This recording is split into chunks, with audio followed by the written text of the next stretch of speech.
أعوذ بالله من الشيطان الرجيم. بسم الله الرحمن الرحيم. الحمد لله الذي أنزل على عبده الكتاب ولم يجعل له عوجا قيما لينذر بأسا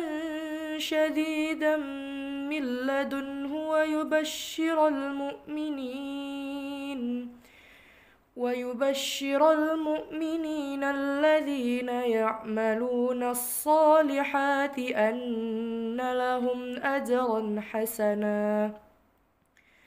ماكثين فيه أبدا وينذر الذين قالوا اتخذ الله ولدا ما لهم به من علم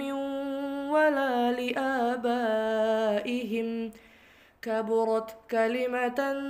تخرج من أفواههم إن يقولون إلا كذبا فلعلك باخع نفسك على آثارهم إن لم يؤمنوا بهذا الحديث أسفا إنا جعلنا ما على الأرض زينة لها لنبلوهم أيهم أحسن عملا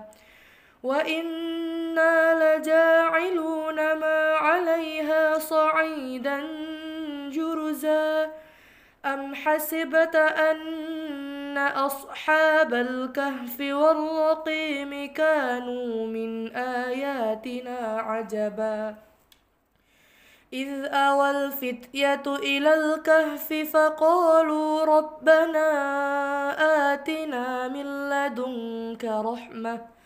وهيئ لنا من أمرنا رشدا صدق الله العظيم.